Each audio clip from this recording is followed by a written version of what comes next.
Vous êtes sur Radio Prague International, à l'écoute du programme francophone diffusé depuis la capitale tchèque. Et vous avez bien raison, chères auditrices, chers auditeurs, car le programme sera à nouveau divers et varié. Aujourd'hui, on parlera du crâne de Sainte Zdislava, volé dans la basilique de Jablonné v Podještědí dans la région de Liberec. On donnera la parole à nos auditeurs dans le cadre de notre série spéciale consacrée au 90e anniversaire de votre station préférée Radio Prague International. Et puis un nouvel épisode de Courir à Prague avec aujourd'hui les parcs Ladronka et Hviezda. Tout un programme, bonne écoute, mais on commence comme d'habitude avec l'actualité, le point sur les infos du jour et c'est avec Guillaume Narguet. Les informations. Bonjour Alexis, bonjour à toutes et à tous. On commence avec de la politique, souvent critiquée depuis sa nomination en décembre dernier pour le faible montant du budget consacré à la défense. Le gouvernement, dirigé par Andrej Babiš, apparaît de plus en plus décidé à revoir sa position sur le sujet. Mercredi, en effet, le ministre de la Défense, Jaromír Zuna, a ainsi déclaré que la défense et la sécurité faisaient partie des priorités du cabinet et que celui-ci allait prochainement débattre des mécanismes concrets, mécanismes qui permettront d'augmenter les dépenses dans ce domaine. Récemment, rappelons-le, le Premier ministre avait déjà affirmé que son gouvernement entendait revoir à la hausse ses dépenses de manière à ce que celles-ci atteignent la part de 2% du produit intérieur brut du pays et répondent ainsi à ses engagements pris vis-à-vis de l'OTAN. Rappelons que selon les prévisions faites jusqu'à présent, cette part ne devrait s'élever pour cette année qu'à 1,7% du PIB. Toujours sur le même sujet, mercredi toujours, le nouveau délégué au sein du gouvernement chargé de veiller précisément au respect des engagements de la République tchèque vis-à-vis de l'OTAN, Jakub Landowski a estimé que l'OTAN était actuellement confrontée, je cite, à l'une des situations les plus critiques depuis la fin de la guerre froide et que les alliés se devaient donc, je cite, toujours de renforcer considérablement leur propre capacité de défense afin que l'Alliance reste un cadre de sécurité opérationnelle. Fin de citation. Toujours selon Jakub Landowski, l'OTAN attend avant tout de la République tchèque et qu'elle soit capable de défendre son propre territoire tout en contribuant à la défense collective des alliés. Chacun doit comprendre que sans nos alliés, nous aurions beaucoup de mal à nous défendre, a-t-il expliqué, tout en citant la Pologne en exemple, qui a fait de sa défense une priorité politique. Et Jakub Landowski a regretté que la République tchèque accuse un retard de longue date dans la réalisation des objectifs de l'Alliance. Énergie, le premier petit réacteur nucléaire modulaire en République tchèque pourrait être construit dans la région de Moravie-Silésie, dans l'est du pays. Parmi les principaux sites envisagés pour cette installation figure celui de Dětmarovice, dans les proches environs de Karviná, dédié. On va y arriver. Dětmarovice, ça y est, on y est arrivé à proximité de la frontière avec l'Allemagne, là où une centrale à charbon était exploitée jusqu'à récemment encore. C'est ce qu'a déclaré le ministre de l'Industrie, Karel Havlíček, ce jeudi à Ostrava, et ce dans le cadre d'une conférence consacrée au génie mécanique, tout en évoquant l'horizon 2035 pour le début des éventuels travaux. Rappelons que le gouvernement tchèque a récemment annoncé vouloir stimuler le développement et la construction future de ces petits réacteurs modulaires dans le pays. À cette fin, 2 accords clés avec le groupe énergétique ČEZ et la société britannique Rolls-Royce SMR ont été signés. C'était à la fin du mois d'avril. Culture, plus grand événement consacré à la littérature organisé en République tchèque, le salon international appelé le Monde du Livre, Svět knihy en tchèque, a ouvert ses portes au public ce jeudi à Prague, comme de tradition au parc des expositions, Vystaviště. Plus de 800 intervenants et quelques 400 exposants sont attendus par les organisateurs. La nouveauté pour cette 31e édition, placée sous le patronage du président de la République, Petr Pavel, est le concept de pays thématique. Pour cette année, il s'agit de la Roumanie. Au programme figurent également plusieurs auteurs bien connus du grand public, parmi lesquels notamment le romancier tanzanien Abdul Razak Gurna, lauréat du prix Nobel en 2021, ou l'écrivain algérien naturalisé français Boualem Samsal, récemment libéré de prison. Un mot de sport, 4 jours après les graves incidents qui avaient abouti à l'arrêt du derby contre le Sparta et à sa défaite sur tapis vert, le Slavia Prague a décroché le 9e titre de champion de République tchèque de football de son histoire depuis la partition de la Tchécoslovaquie, et ce grâce à sa large victoire aux dépens de Jablonec, 5-1 mercredi soir, dans un stade d'Éden à huis clos, et ce à l'occasion de la 33e journée de championnat. À 2 journées de la fin, le Slavia, qui compte 7 points d'avance en tête du classement, ne peut plus être rejoint par son grand rival du Sparta, tenu en échec sur sa pelouse par le Viktoria Plzeň, 0-0 mardi soir. Et puis en sport toujours, l'équipe de République tchèque de handball a été nettement battue par la France, 37-26 mercredi soir à Brno. C'était en match aller du barrage de qualification pour le prochain championnat du monde, avec ce retard de 11 buts avant le retour qui sera disputé à Orléans en France dimanche. La Représentace n'a ainsi d'ores et déjà pratiquement plus aucune chance de prendre part à la phase finale de ce mondial, un mondial qui se tiendra en Allemagne en janvier prochain. On termine ce bulletin avec un mot de météo. La grisaille restera de mise sur l'ensemble du territoire ce vendredi, jour de la fête des Jofié, ou Sofié si vous préférez. Des précipitations sont attendues dans une grande moitié est du territoire, tandis que les températures varieront entre 9 degrés dans le nord de la Bohème, 13 à Prague et 16 degrés en Moravie-Silésie. Radio Prague International, le programme francophone. Un voleur a dérobé mardi soir le crâne de Sainte Zdislava dans la basilique de Jablonec v Podještědí dans la région de Liberec, c'est en Bohème du Nord, et selon la police tchèque, l'homme a brisé la vitrine contenant la relique avant de prendre la fuite. La valeur historique de cette relique est considérée comme inestimable. Le président de la conférence épiscopale tchèque et archevêque d'Olomouc, Josef Nuzik, a appelé mercredi l'auteur du vol à restituer cette relique. Plus d'infos, c'est avec Anna Kubishta.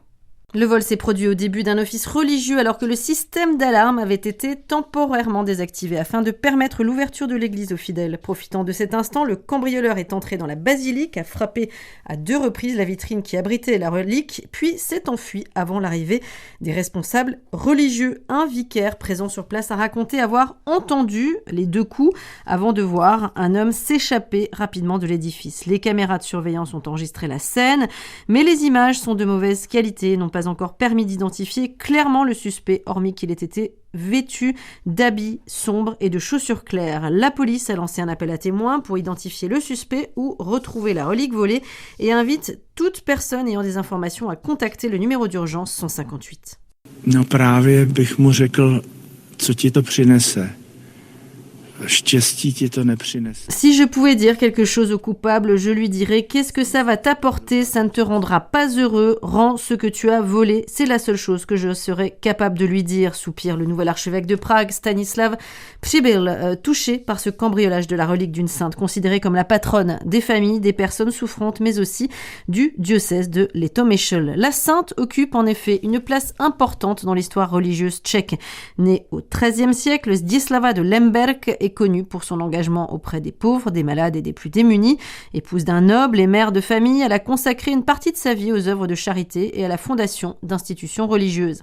La sainte a été canonisée par le pape Jean-Paul II lors de sa visite en Tchéquie en 1995 et son sanctuaire de Jablonec v Podještědí attire chaque année des milliers de pèlerins.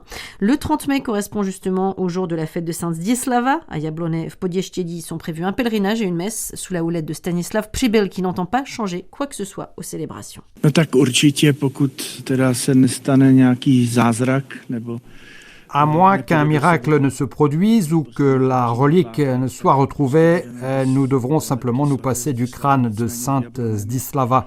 Dans la crypte se trouve la tombe où repose le reste de sa dépouille.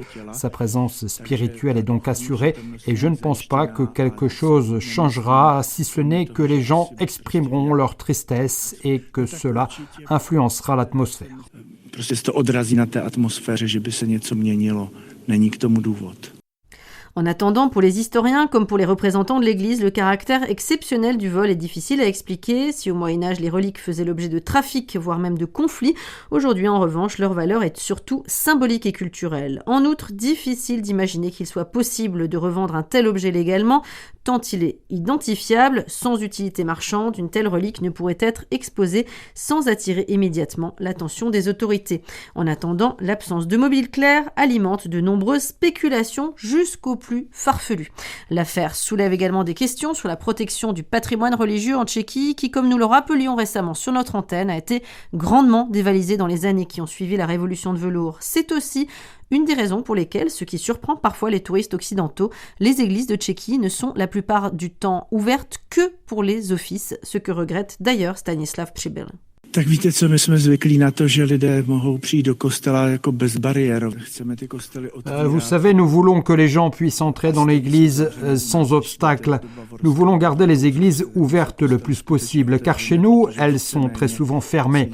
Or, quand vous allez en Bavière ou en Autriche, les églises sont réellement ouvertes parce que personne n'oserait y voler quoi que ce soit. Sauf qu'ici, dans les années 1990, il y a eu des pillages massifs d'églises. Nous avons perdu une quantité immense de monuments culturels, y compris des reliques de saints. Mais le but de l'Église n'est pas de verrouiller les églises. Cela n'aurait tout simplement aucun sens. Nous devons donc accepter un certain degré de risque. Nous ne pouvons pas contrôler les gens à l'entrée. Cela va à l'encontre du caractère même de ces bâtiments qui doivent rester ouverts.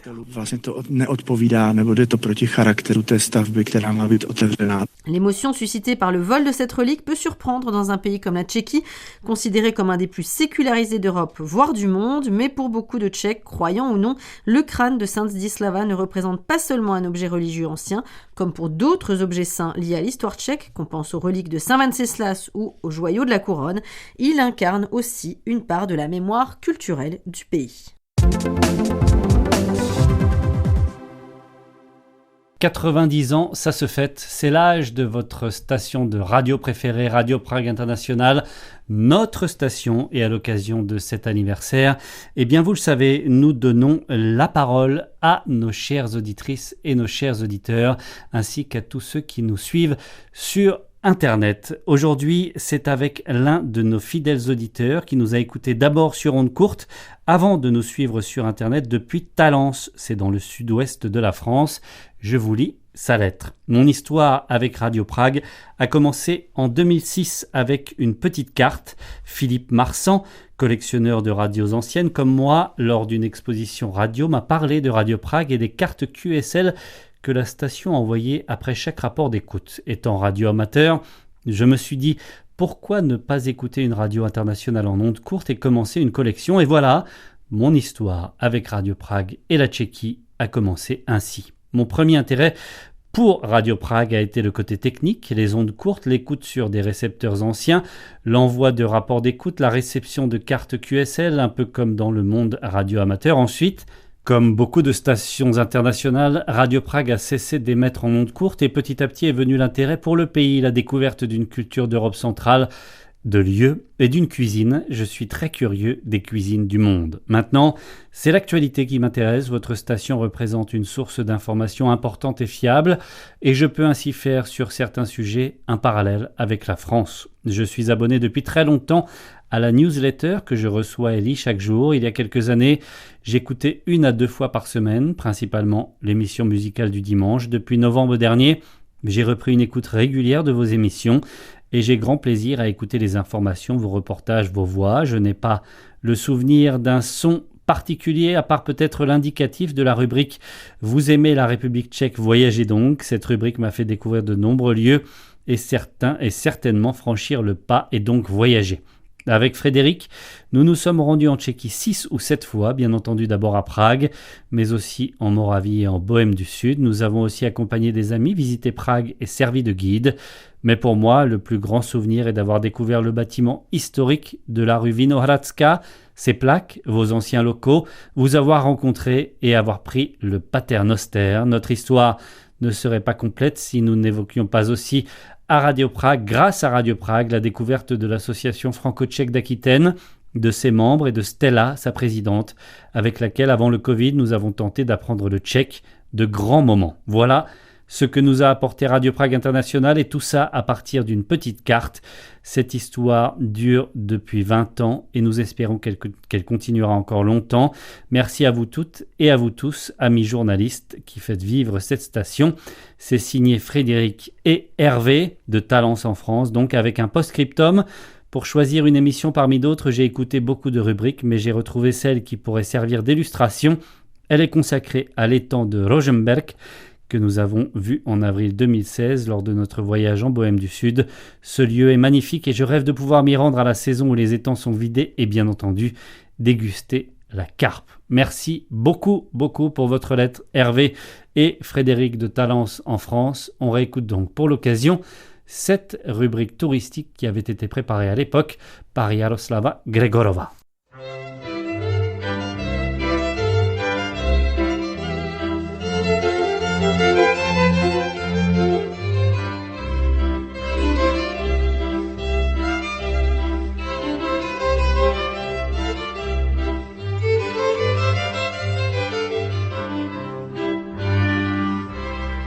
Depuis le XIVe siècle, la région de Třeboň fut dominée par les seigneurs de Rosenberg, qui ont eu un grand rôle dans son développement.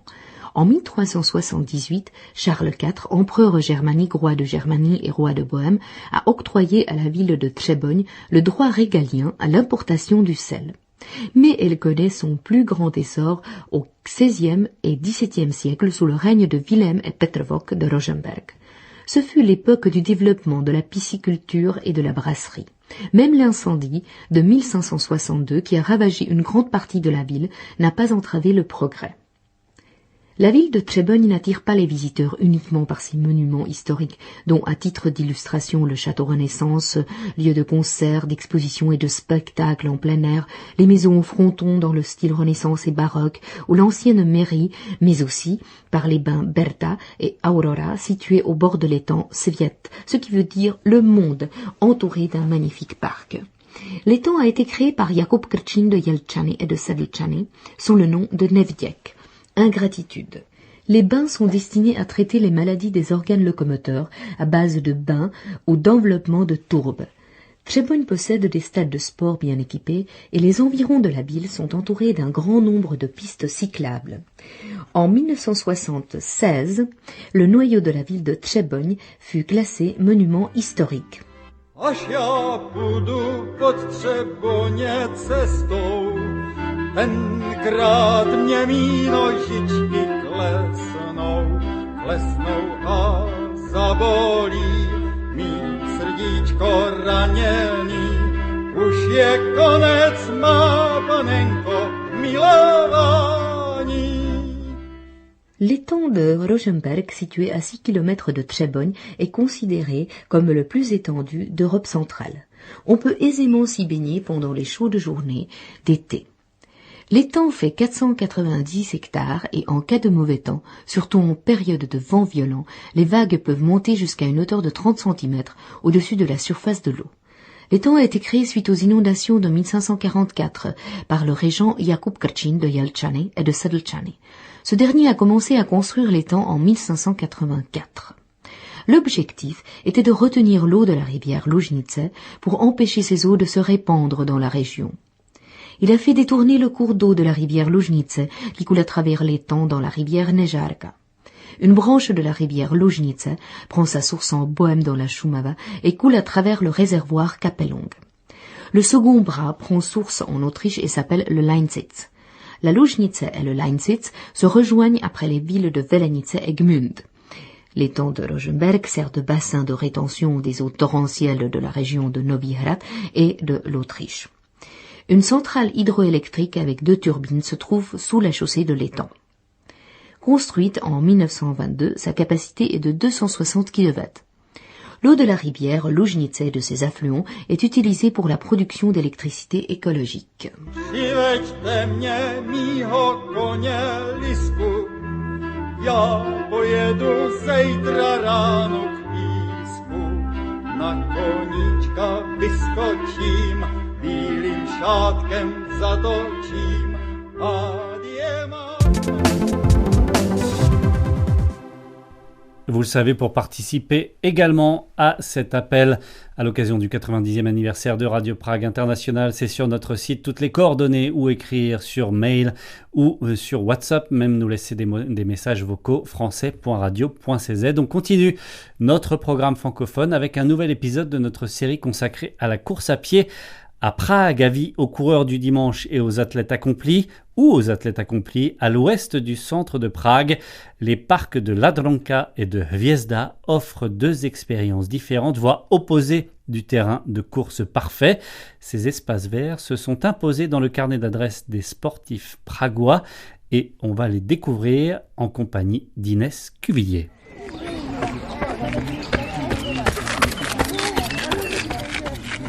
2 parcs, 2 ambiances et pourtant à peine 500 mètres pour passer de l'un à l'autre. Dans l'un, une longue piste bitumée, fréquentée et aménagée. Dans l'autre, des allées en pleine nature, entre graviers et sous-bois.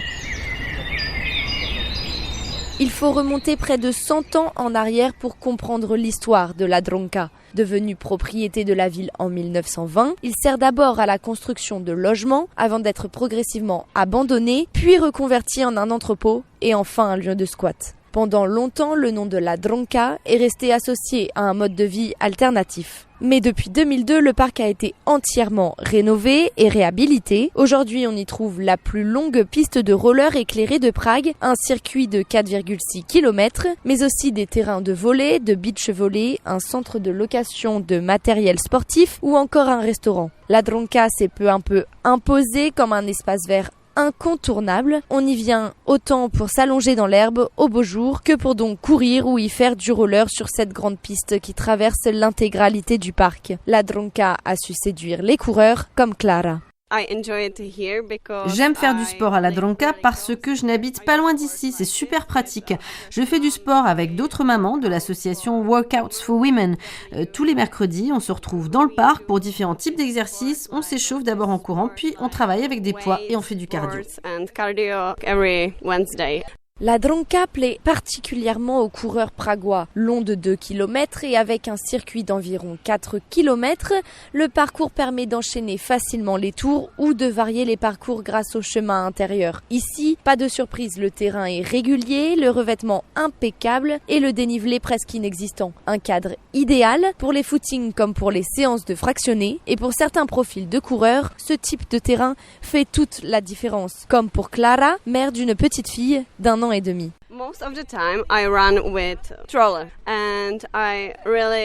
La plupart du temps, je cours avec une poussette. Je m'entraîne 3 fois par semaine avec ma fille, donc c'est indispensable pour moi. À Ladronka, avec les chemins bitumés, la poussette roule facilement. Alors qu'au parc Hviezda, les chemins sont en terre, c'est donc beaucoup plus compliqué. Avec une poussette, le choix est vite fait, c'est Ladronka qui est mieux. In Hviezda, it's worse terrain. It's better here. Côté accessibilité, les 2 parcs se situent au nord-ouest du centre de Prague et les transports en commun y mènent très facilement, en tramway avec les lignes 22 ou 25 ou encore avec la ligne A du métro jusqu'à la station Petrini. Bien qu'il ne soit distant que de quelques centaines de mètres, l'ambiance change complètement d'un parc à l'autre. Si votre cœur balance entre Hviezda ou Ladronka, direction maintenant la réserve forestière de Hviezda qui offre une expérience bien plus sauvage. Ancien terrain de chasse, le parc plonge les coureurs dans une atmosphère boisée, presque hors du temps. Au centre, les allées sont larges et aménagées, recouvertes de gravier avec des bancs en bordure et de longues lignes droites, idéales pour le fractionner, mais en s'éloignant, le décor devient plus brut, moins de promeneurs, plus de racines et la sensation presque authentique d'être en forêt. C'est ce contraste qui a séduit Renata, une habituée des lieux depuis de nombreuses années. Je cours à Hviezda depuis mes 15 ans, ça fait donc 40 ans maintenant. Et je pense que la réserve de Hviezda est le meilleur endroit pour courir à Prague ou pour toute autre activité physique. On peut courir sur un terrain plat avec des arbres tout d'abord et le sentiment d'être en pleine nature. Et puis on passe toujours à côté de la résidence d'été qui est magnifique. Quand j'ai envie de courir à Prague et de me reconnecter à la nature, c'est ici que je viens toujours, à Hviezda.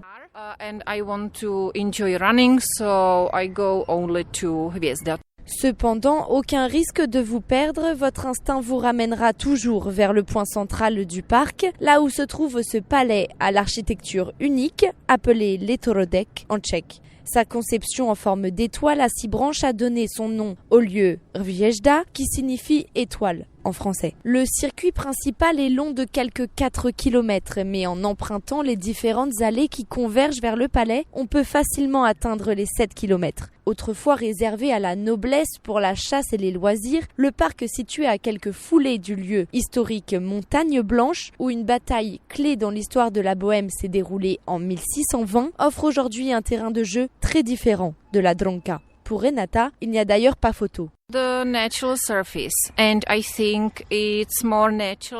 Je préfère courir ici parce qu'on est vraiment dans la nature. C'est mieux pour notre corps de courir sur des chemins plus naturels que sur le béton de la Dronka. Malgré les chaussures modernes de course, ça ne remplace pas la terre. Et puis, comme nous sommes sur les hauteurs de Prague, il y a souvent du vent à la Dronka, alors qu'à Hviezda, les arbres nous protègent.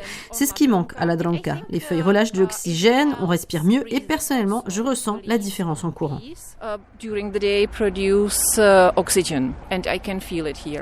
Au-delà des préférences de terrain, tous les coureurs se rejoignent sur un point. Courir est aussi un moyen de relâcher la pression. Le sport relâche des endorphines à l'origine de cette sensation de bien-être et la course à pied reste l'une des pratiques les plus accessibles. Une paire de baskets, un parc et c'est parti. Renata, professeure et coureuse aguerrie, nous raconte.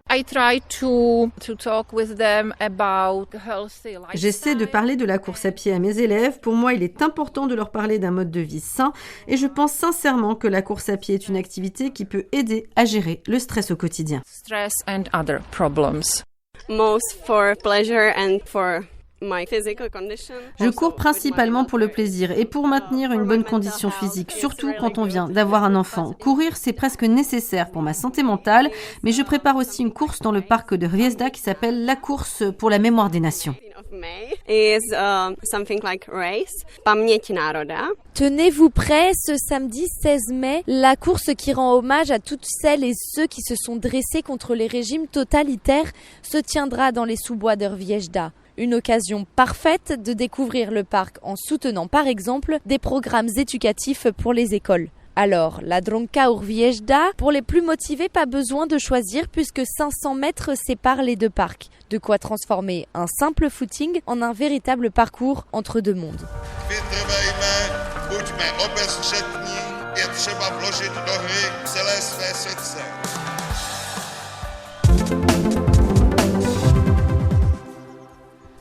Et c'est avec ce petit détour vers les parcs charmants d'ailleurs, surtout celui de Hviezda et de la Dronka, que se termine, en tout cas pour aujourd'hui, le programme francophone de Radio Prague International. Vous le savez, pour réécouter ce programme et toutes les archives de notre radio, c'est sur une seule adresse, français.radio.cz. C'est également là que vous pouvez retrouver tous nos podcasts du moment, à commencer par Destin d'émigrer, un podcast consacré aux femmes tchécoslovaques qui ont émigré vers la France pendant la période du communisme. Un nouvel épisode vous sera proposé dès ce week-end. Vous êtes également invité à nous rejoindre sur les réseaux sociaux Blue Sky, X, Facebook et YouTube, et j'en passe, et des meilleurs. Et puis sinon, on se retrouve évidemment demain, même heure, même fréquence, pour le dernier programme de la semaine avant le week-end. Je vous souhaite une très agréable fin de semaine où que vous soyez dans le monde. Ahoj, naslyšenou.